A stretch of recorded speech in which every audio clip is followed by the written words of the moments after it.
हर महादेव दोस्तों, क्या लगता है आपको कौन है आखिर भगवान शिव और हम उनसे क्या सीख सकते हैं? तो मैं आपको आज जो बातें बताने वाला हूँ, हो सकता है कुछ बातें कॉन्फ्लिक्ट करें, मीन्स आपको समझ में ना आए, अच्छी ना लगें या आपको विश्वास ना हो या फिर आपने कभी ना सुनी। हो सकता है आपको कुछ अच्छा भी लग जाए। अगर इस पूरे वीडियो में कुछ भी अच्छा लगे तो उसे अपने हार्ट में, अपने हृदय में एक्वायर ज़रूर कीजिएगा। स्टार्ट करते हैं। सबसे पहले, कौन है भगवान शिव? भगवान Shiv not a personality and not a character. भगवान शिव कोई पर्सनालिटी नहीं है, कैरेक्टर नहीं है हमारे आपकी तरह कि उनका नाम महेश है, उनका नाम विपिन है, उनका नाम सचिन है। उस तरीके से कोई भी कैरेक्टर नहीं है, वो कोई पर्सनालिटी नहीं है जिनकी आप पूजा करते हैं। भगवान शिव एक शून्य है। भगवान शिव एक शून्य है, सच बोल रहा हूँ मैं। भगवान शिव एक सत्य हैं और भगवान शिव एक अंधकार है। बस इन 3 शब्दों में ही छुपी हुई है भगवान शिव की सारी लीला, उनके बारे में सारी जानकारी। तो मैंने आपको क्या क्या बताया? भगवान शिव सत्य हैं, भगवान शिव शून्य है एवं भगवान शिव अंधकार है। शून्य मतलब हो गया जब कुछ भी नहीं था इस पूरे ब्रह्मांड में।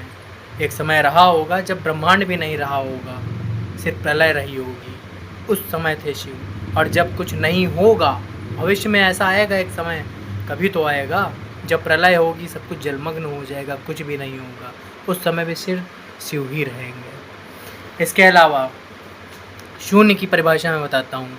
जैसे कि मान लीजिए हम कहाँ रहते हैं? हम एक देश में रहते हैं जिसका नाम है इंडिया, हिंदुस्तान, भारत। इंडिया, हिंदुस्तान, भारत, ये देश कहाँ है? एशिया महाद्वीप में। एशिया महाद्वीप कहाँ पर है? एशिया महाद्वीप है अर्थ पे, एक ग्रह पे। और ये अर्थ जो है, ग्रह जिस पर हम लोग रहते हैं, ये कहाँ है? ये मिल्की वे में है, गैलेक्सी में।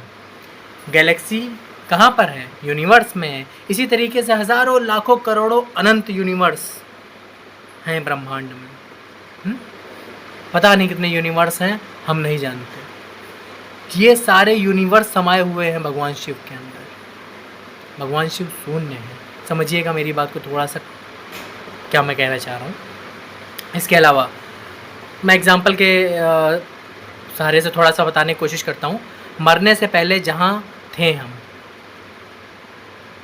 मरने से पहले जहाँ थे हम, और मरने के बाद जहाँ पहुँचेंगे।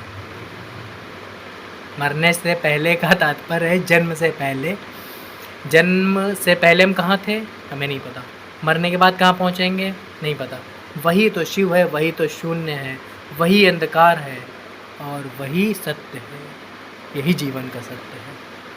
इसके अलावा जैसे शिव जी के, भगवान शिव के कई नाम हैं। शिव, शंकर, भोलेनाथ, नटराज, विध्वंसक, महेश, कैलाशपति, पशुपतिनाथ, कई नाम हैं उनके। कई अवतार भी हैं। जैसे विष्णु जी के कई नाम हैं, जिनमें से कृष्ण और राम मुख्य मानते हैं हम लोग, उनका नाम ज़्यादा लेते हैं। 10 अवतार कहते हैं, 10 बार उनका अवतार हुआ था विष्णु जी का। लेकिन शिव जी का 19 बार अवतार हो चुका है, 19 अवतार ले चुके हैं शिव जी। जैसे कि 7 चिरंजीवियों के नाम आपने सुने होंगे। कौन कौन है 7 चिरंजीवी? याद करने की कोशिश कीजिएगा। हनुमान जी, परशुराम, अश्वत्थामा, वेदव्यास, कृपाचार्य, राजा बलि और रावण के भाई विभीषण। इनमें से 2 अवतार भगवान शिव के हैं, जिनमें से हनुमान जी और अश्वत्थामा जी, ये दोनों अवतार हैं भगवान शिव के। मैं आपको अभी छोटे छोटे एग्जाम्पल्स दे रहा हूँ, कड़ियाँ दे रहा हूँ। लास्ट में वीडियो की इन सारी कड़ियों को एक साथ जोड़ दूँगा और आपको समझा दूँगा कि मैं कहना क्या चाह रहा हूँ, इसलिए वीडियो पूरा देखिएगा प्लीज़। इसके बाद जैसे कि सभी देवी देवता कहीं पर स्पेसिफिक जगह पर नज़र आते हैं। फॉर एग्ज़ाम्पल ब्रह्मा जी ब्रह्मांड में नज़र आते हैं, कमल के फूल पर बैठे हुए। विष्णु जी क्षीर सागर में नागराज पर बैठे हुए नज़र आते हैं। लेकिन भगवान शिव हमें कहाँ नज़र आते हैं हर फोटो में? भगवान शिव हमें नज़र आते हैं कैलाश पर्वत के एक पत्थर पर, अर्थात वो हमेशा पृथ्वी पर नज़र आते हैं, अपने इस ग्रह पर नज़र आते हैं जहाँ हम निवास करते हैं। इन सारी कड़ियों को मैं अंत में जोड़ूंगा दोस्त, समझिएगा बात को। इसके अलावा आपको शायद ये बात ना पता हो तो मैं बता दूं, अगर पता हो तो याद रखिए न, अच्छी बात है कि कैलाश पर्वत पर आज तक कोई नहीं चढ़ पाया। हर इंसान, हर वैज्ञानिक और हर पुराण, हर ग्रंथ सब यही कहते हैं कि ये बहुत रहस्यमय पर्वत है, इसके बारे में किसी को कोई जानकारी नहीं मिल पा रही है। लेकिन वहाँ पर भी एक संत अचानक से आया और वो चढ़ गया, उसके बाद कहाँ गया किसी को नहीं पता। उसका नाम शायद मेला रोपा ऐसे कुछ करके नाम था, सर्च कर लीजिएगा, मुझे एग्जैक्ट नहीं याद है। इसके अलावा आपको मैं बता चुका हूँ शिव कौन है। शिव शांत, शांत। शिव जी का मैंने सबसे पहले लाइन स्टार्ट की ना, एक कैरेक्टर नहीं है वो एक सोच है, उनसे हमें कुछ सीखना है, पर्सनैलिटी नहीं है वो, ठीक है। इसके अलावा जैसे कि मान लीजिए शिव का मतलब क्या क्या होता है, शांत भी होता है, वो विनाशक भी हैं, जब ज़रूरी हो तो विनाश भी ज़रूरी करना पड़ता है। नटराज उन्हीं का नाम है। नटराज का क्या मतलब होता है, निर्माता और विध्वंसक, दोनों ही शिव के मतलब होते हैं। निर्माता,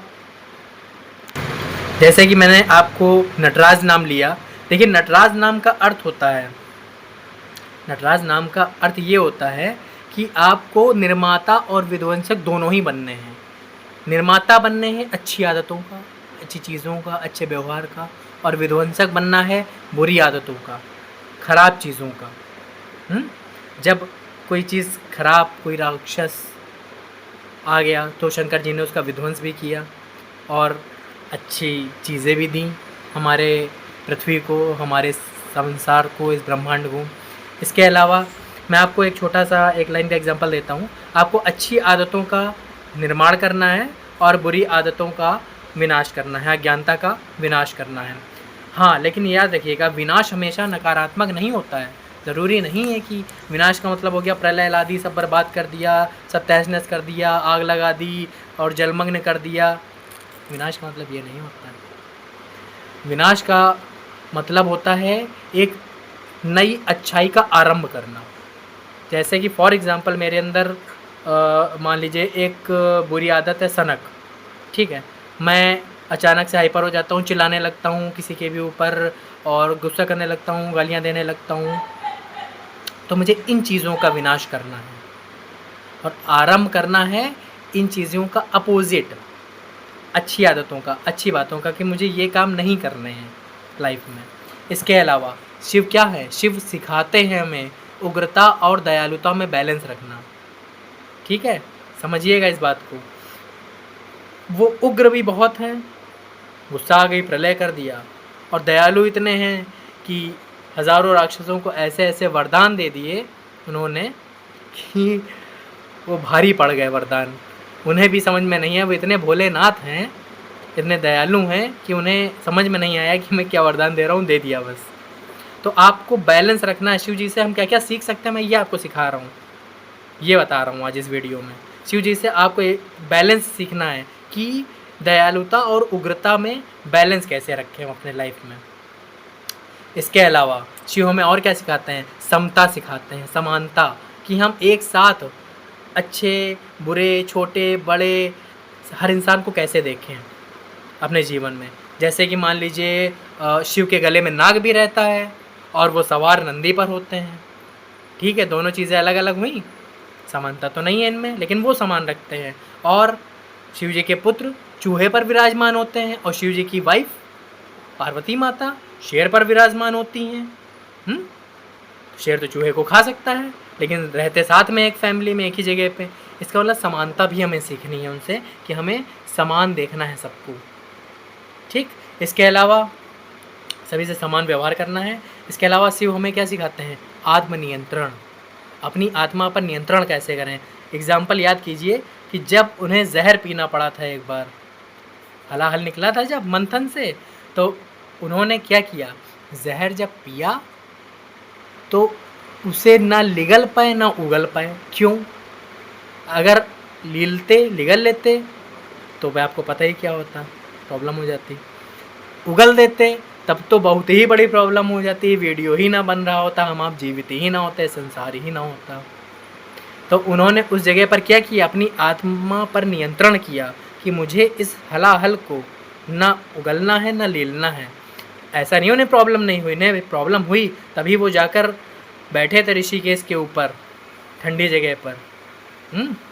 तो आपको आत्मनियंत्रण भी सीखना है शिव जी से। इसके अलावा वो हमें क्या सिखाते हैं? परिवर्तन। वो हमें परिवर्तन भी सिखाते हैं और यही अंत भी है। ठीक है, अंत अर्थात ये हो गया कि परिवर्तन से ही अंत होता है, परिवर्तन होता है, परिवर्तन होता है, अंत होता है। ठीक है, इसके अलावा परिवर्तन का अर्थात ये हुआ कि हमेशा समान परिस्थितियाँ नहीं रहती हैं, कभी अच्छी होती हैं, कभी बुरी होती हैं, कभी स्लो होती हैं, कभी फास्ट होती हैं। एग्जाम्पल बताता हूँ, जैसे कि जब भगीरथ जी ने तपस्या की और वो पृथ्वी पर गंगा जी को लाने के लिए एग्री कर लिए, तब क्या हुआ था उस समय शंकर जी को अपनी जटाओं में गंगा जी को धारण करना पड़ा।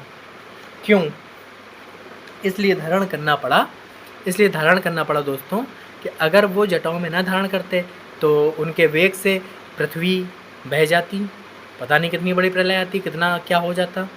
उन्होंने धारण किया। अब देखिए, उन्होंने धारण किया तो क्या हुआ उसके बाद? ऐसा नहीं है कि उन्होंने अपनी जटाओं में गंगा जी को ऐसा बांध लिया कि वो वहाँ से निकलती नहीं तो पृथ्वी पर कैसे आती हैं? गौमुख है, गौमुख वहाँ से निकलती हैं धीरे धीरे गंगा माता। तो यही परिवर्तन मैं आपको समझाना चाह रहा हूँ। बह भी रही हैं, रुकी भी हैं, परिवर्तन है ये। सीखिए, इस चीज़ को समझिए। ठीक है, इसके अलावा देखिए, मैं आपको लास्ट में ये बताना चाहता हूँ, इस पूरे वीडियो में ये बताना चाहता था कि शिव जी जो हैं उन्हें आप पूजिए। मैं भी एक सनातनी हूँ, जय सनातन बोलता हूँ, पूजा करता हूँ, हनुमान चालीसा करता हूँ, सुंदरकांड करता हूँ। ठीक है, मेरा पूरा परिवार, मेरे बच्चे सभी पूजा करते हैं। लेकिन उनसे हमें सीखना क्या है, उस पर भी थोड़ा सा ध्यान दीजिए। मैंने इस वीडियो में आपको कई चीज़ें बताई हैं। जब आप इस वीडियो को देखेंगे तो मैं ऊपर यहाँ पर पॉइंट वाइज थोड़ा सा लिख के दे दूँगा कि आपको क्या क्या सीखना है। ओके, मिलते हैं कल नए वीडियो के साथ। हर हर महादेव।